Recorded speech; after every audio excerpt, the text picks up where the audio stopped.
नमस्कार, जय जोहार। साथियों, जागो पंच में आप सभी का हार्दिक स्वागत, अभिनंदन। साथियों, जागो पंच आज आपके लिए बड़ा ही बेहतरीन और बड़ा ही जो पौराणिक, जिसे कहेंगे पौराणिक पुस्तकों से निकाला गया वो खजाना है जो आज आप तक पहुंचने वाला है। तो वो खजाना कौन सा है? वह खजाना है भविष्य पुराण से, जिसमें स्त्रियों के अंगों को देखकर, अंग प्रत्यंगों को देखकर हमारे सृष्टि के निर्माता साक्षात ब्रह्मा जी स्त्रियों के अंगों को देखकर उनके शुभ और अशुभ, यानी वो किसके लिए शुभ होंगी, किसके लिए अशुभ होंगी और वो किस चरित्र के होंगी, इसका निर्धारण किया करते थे। तो साथियों, हमारे ब्रह्मा जी कितने ग्रेट, महान देवता थे, महान ब्रह्मांड के स्वामी थे। इनकी जितनी भी प्रशंसा की जाए वह कम है। तो साथियों, ज़्यादा समय न गंवाते हुए आज ये भविष्य पुराण का दूसरा भाग आप देख रहे हैं और दूसरा भाग आपके लिए बड़ा ही महत्वपूर्ण होने वाला है, क्योंकि ब्रह्मा जी की गूढ़ निगाहें कहाँ कहाँ तक पहुँचती हैं, यह भी इस वीडियो में आपको मालूम चलेगा। भविष्य पुराण लिखता है, क्या लिखता है कि ब्रह्मा जी नारी के स्वभाव, अंग प्रत्यंग के बारे में बड़ा ही गुप्त रहस्य लोगों को बता के गए थे, जिसे जान लेने के बाद व्यक्ति बड़ा ही मर्मज्ञ हो जाता है एक नारी के विषय में। तो आप सभी धैर्य के साथ पूरा वीडियो देखें और ज़्यादा से ज़्यादा शेयर करें कि सृष्टि के निर्माता ब्रह्मा जी कितने प्रकांड विद्वान थे, कितने श्रेष्ठ विद्वान थे, जो स्त्री के अंग प्रत्यंगों से भविष्य पुराण जैसी पुस्तकें लिखनी पड़ी। तो यह आज आपके लिए बड़ा महत्वपूर्ण है और बड़ा ही आप गर्व महसूस करेंगे इसे सुनने के बाद कि हम ऐसे देश में पैदा हैं जिस देश के निर्माता पूरे विश्व के निर्माता थे, लेकिन ये भारत के बाहर नहीं गए और भारत के ही लोगों को सारा ज्ञान पिलाते रहे, उड़ेलते रहे। ये बड़े गर्व का विषय है। तो साथियों, आज आप सुनेंगे बड़ा ही विशेष कारनामा हमारे ब्रह्मा जी का, और साथ में जो हमारे साथी नए हैं वह चैनल को सब्सक्राइब कर लें और लाइक ज़रूर करिएगा वीडियो को, क्योंकि वीडियो इतना मज़ेदार होने वाला है कि आप कहेंगे कि भैया आप कहाँ से ये खोज के लाते हो। तो साथियों, मैं उनके लिए भी कहना चाहूँगा जो हमारे साथी हैं, जो हमें गाली देने की कोशिश करते हैं कमेंट में, उन्हें भी कहूँगा कि भैया आप भी मानव हो, मैं भी मानव हूँ। जैसे मैं पढ़ रहा हूँ वैसे आप भी किताब उठा के पढ़ लो। पढ़ने के बाद अगर आपको लगता है मैं गाली देने लायक हूँ तो आप ज़रूर गाली दीजिएगा, मुझे आपकी गाली स्वीकार है। लेकिन सबसे पहले ज़रूरी ये है कि जो मैं पढ़ रहा हूँ क्या वो झूठ है, इसको आपको साबित करना पड़ेगा।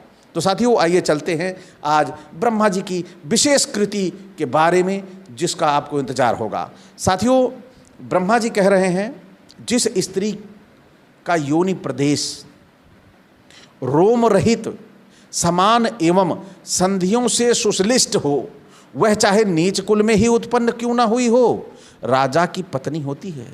यानी जिसके योनि प्रदेश रोम रहित हो। अब आप समझ रहे होंगे, मैं इससे ज़्यादा नहीं बोल सकता, क्योंकि मैं पुस्तक की ही भाषा बोल सकता हूँ, क्योंकि अगर मैं अपनी भाषा बोलूँगा तो हमारे बहुत से ऐसे लोग हैं जो कहेंगे कि ऐसा तो लिखा ही नहीं था, आपने ऐसा क्यों पढ़ दिया। तो मैं वो नहीं बोलूँगा।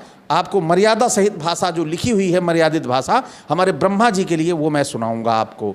तो पीपल के पत्ते के समान, कछुए की पीठ के समान, ऊपर की ओर उन्नत चंद्रबिंब की भांति कलश के समान आकार वाला योनि प्रदेश स्त्रियों के लिए परम प्रशस्त बतलाया गया है। वह उनके रति एवं सौभाग्य की वृद्धि करने वाला है। यानी योनि से ब्रह्मा जी कितने ज्ञाता थे कि योनि से नारी के चरित्र का इस तरह का आकलन करते थे कि कैसे, मतलब उससे वो सौभाग्य की वृद्धि करेगा, रति एवं सौभाग्य में वृद्धि कर देगा उनके अंगों को देखकर। यह बड़ी गोपनीय बात है, ज़्यादा दूर जानी नहीं चाहिए। यह वीडियो जो देखेगा वह ब्रह्मा जी के महत्व को तुरंत समझ जाएगा कि ब्रह्मा जी कितने महत्वपूर्ण थे, ब्रह्मा जी कितने विशेष थे। यह इस वीडियो में उन्हें समझ में आएगा, लेकिन पूरा वीडियो देखना पड़ेगा इसके लिए।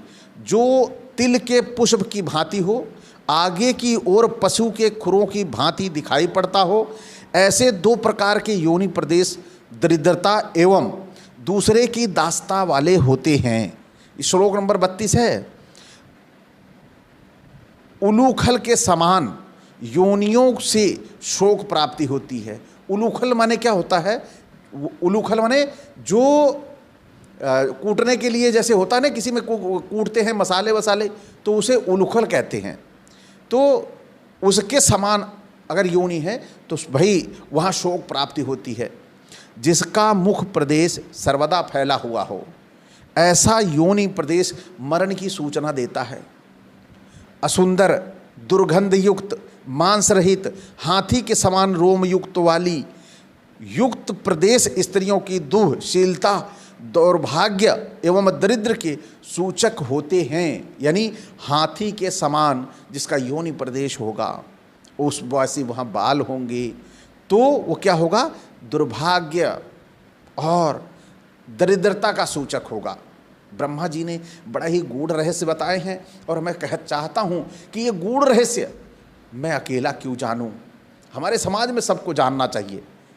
क्योंकि हमारी सृष्टि के निर्माता ने बड़ी कष्ट, बड़ी मेहनत करके लोगों को बताया होगा, किसी विशेष ऐसे पुरुष को जो लिख सके, लिपिबद्ध कर सके, तो तभी तो हम तक पहुंचा है, नहीं तो ये हम तक ज्ञान कभी न पहुंचता।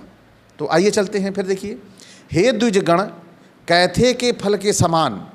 कैथा का फल आप जानते होंगे, खट्टा होता है, कैथ बोलते हैं, कैथा बोलते हैं, जगह जगह और भी कुछ बोलते होंगे, लेकिन ये ज़्यादातर उत्तर प्रदेश भाषी लोग जानते हैं कि कैथा, वो कैथ कहते किसे हैं, ये सफ़ेद कलर का होता है ऊपर से और खट्टा इसका स्वाद होता है। कैथे के गोले के समान पुष्ट, सिकुड़न रहित एवं चिकने योनि प्रदेश स्त्रियों के प्रशंसनीय माने गए हैं। इसके अतिरिक्त सभी निंदित हैं। इसके अलावा जितने भी हैं सभी निंदा करने योग्य हैं, उनके योनि प्रदेश वो अच्छे नहीं हैं। फिर क्या कह रहे हैं? उन्नत स्तनों के भार से झुका हुआ एवं चंचल 3 सिकुड़न की रेखाओं से युक्त, रोमावली से विभूषित मध्य भाग स्त्रियों का परम कल्याणदायी एवं प्रशंसनीय बतलाया गया है। प्रणव, मृदंग एवं जौ की तरह मध्य भाग वाली स्त्रियां भय, निवास का कष्ट एवं दुःशीलता को प्राप्त करती हैं। अवक्र, सीधे एवं समान, अव्यक्त, ऊपर की ओर उठा हुआ, रोम वलिर रहित पृष्ठ प्रदेश प्रशंसनीय माना गया है। वह विविध प्रकार के बिछावन, पर्यक एवं रति का सुख प्रदान करने वाला होता है, जो ऊपर की ओर उठा होता है। तो साथियों, ब्रह्मा जी का आप सभी को विशेष तौर पर धन्यवाद बोलना होगा, क्योंकि आपको ये विस्तृत जानकारी जो मिल रही है भविष्य पुराण के जरिए ब्रह्मा के वक्तव्यों का साक्षात आप स्वाद ले रहे हैं और आप सभी इससे लाभान्वित हो रहे हैं। फिर चलते हैं आगे।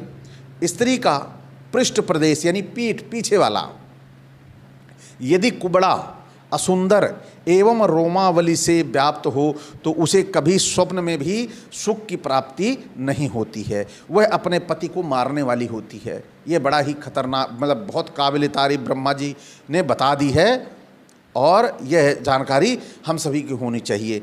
विस्तृत एवं सुकुमार कुक्ष प्रदेश यानी उदर, पेट से स्त्रियां अनेक संतानों वाली होती हैं। जो स्त्री मेढक के समान उदर वाली होती है वह राजा को उत्पन्न करती है। उदर प्रदेश में स्थित बलियों, सिकुड़न की रेखाओं के उन्नत होने से स्त्रियां बंध्या होती हैं, गोलाकार होने से उल्टा होती हैं।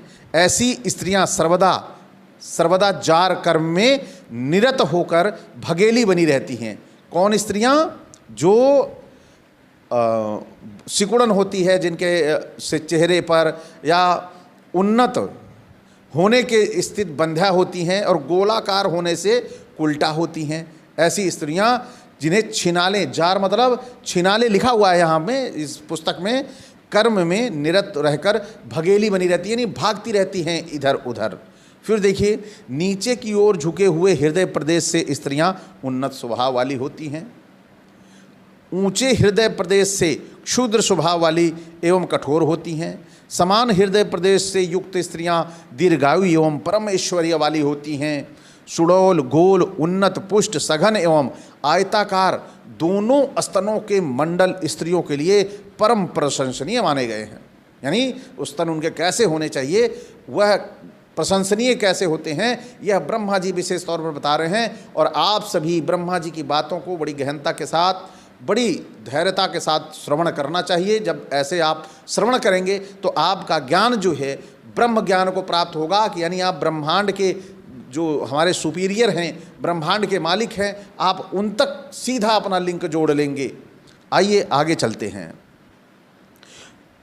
प्रथम गर्भावस्था में यदि स्त्रियों में के दोनों स्तनों में से किसी की पहले विशेष वृद्धि हो तो उसका फल इस प्रकार होता है। वाम स्तन की वृद्धि से कन्या एवं दक्षिण स्तन की वृद्धि से पुत्र प्राप्ति होती है। जिस स्त्री के चुच्चक लंबे होते हैं वह परम धूर्त एवं रति को विशेष पसंद करने वाली होती है। इसके विपरीत जिसके चुच्चक बहुत गोले होते हैं वह सर्वदा अपने पति से द्वेष भाव रखने वाली होती है। सर्प के फण एवं कुत्ते की जीभ के समान आकार वाले स्तनों से स्त्रियां पुरुष के समान चेष्टा करने वाली दरिद्रता को प्राप्त करने वाली होती हैं। हे द्विजवृंद, इस प्रकार छोटे कलश के समान स्तन वाली स्त्रियां भी पुरुषवस्त चेष्टाशील तथा क्या होती हैं, दरिद्र होती हैं। जिस स्त्री का वक्षस्थल समान मांसल यानी शिरा एवं रोमावली से रहित होते हैं वह मन चाहे भोग विलास का आनंद उठाती हैं। वक्ष स्थल से हिंसक स्वभाव वाली तथा रोमावली युक्त वक्ष स्थल से स्त्रियां दुशील होती हैं। मांस रहित वक्ष स्थल वैधव्य का सूचक, विस्तृत वक्ष स्थल कलह प्रिय का सूचक होता है। तो साथियों, यह आप जो जानकारी मिल रही है भविष्य पुराण के 5वें अध्याय से मिल रही है और इसका श्रवण आप कर रहे हैं। बताने का उद्देश्य कि बीच में अगर कोई साथी देखना शुरू कर दे तो कहीं वो भटकाव ना आ जाए उसके जीवन में कि यह अचल सिद्धार्थी कहाँ से ये किताबें उठा के लाता है और पढ़ता रहता है। इसलिए बीच में भी मैं आपको इसका नाम बता देना चाहता हूँ। और आगे देखिए, स्त्री के हाथ में चिकनी गंभीर लालमा युक्त 4 रेखाएं यदि हों तो वह प्रचुर सुख की प्राप्ति करती है। यदि ये रेखाएं टूटी फूटी हों, अपूर्ण हों तो यह प्रभुत्वहीन होती है। जिस स्त्री के हाथ में कनिष्ठिका अंगुली के मूल से निकलने वाली रेखा यानी तर्जनी उंगली तक पहुँचने वाली हो और क्रमशः तीनों उंगलियों उत्तरोत्तर उन्नत हो तो आयु उनकी 100 वर्ष की होती है। यहाँ पर देखिए, यही नहीं है कि ब्रह्मा जी ने केवल उनका योनि प्रदेश देख के ही बताया कि कैसे होगा, उनका वक्ष स्थल देख के बताया हो कि वो कैसी होंगी। अब ब्रह्मा जी थोड़ा सा वहाँ से हटकर आगे भी बता रहे हैं कि कैसे उनकी हाथ की रेखाएं हों तब वो कैसी होंगी, और कैसे उनके अंग हों और तो कैसे होंगी। अब देखिए, दोपहरी के पुष्प के समान अत्यंत रक्त वर्ण एवं ऊपर की ओर उठे हुए नखों से स्त्रियां ऐश्वर्य को प्राप्ति करती हैं। देखिए, अब अच्छी बातें भी लिखी हैं कितनी बढ़िया बढ़िया, ये सब सीखने लायक हैं। प्रखर टेढ़े मेढ़े विवर्ण श्वेत एवं पीले नखों से अप्रभुत्व को प्राप्त करने वाली होती हैं। अब देखिए यहाँ पर, जिन स्त्रियों के हाथ में समान रेखाएं, अंगूठे में जौ के आकार की रेखा हो, उनकी विपुल सुख साधना, अक्षय धन धान्य की प्राप्ति होती है। देखिए, हमारे ब्रह्मा जी का बड़ा ही विशेष भाव रहा है स्त्रियों के प्रति। स्त्रियों के प्रति उन्होंने कितने अच्छे अपने भाव रखे हैं कि उनको किसी पुरुष को पहचानने की ऐसे ज़रूरत ना पड़े कि उसके रह के साथ कुछ समय बिताने के बाद पता चले कि वह स्त्री किस स्वभाव की है। स्त्री को देखने मात्र से ही पता लग जाए, यदि इस भविष्य पुराण को पढ़ लेता है, सुन लेता है, तो वो ये समझिए भवसागर पार हो गया। यानी जिसने नारी को पहचान लिया ब्रह्मा के हिसाब से, वह भवसागर को पार हो गया और ब्रह्म में लीन होगा। क्योंकि ये ब्रह्मा की बातें हैं, ब्रह्मा की बातों का जो श्रवण करेगा, फॉलो अप करेगा, जो मानेगा, तो वहाँ पर वह सर्व सुख को प्राप्त करेगा, ऐसा हमारे इन ग्रंथों में लिखा है।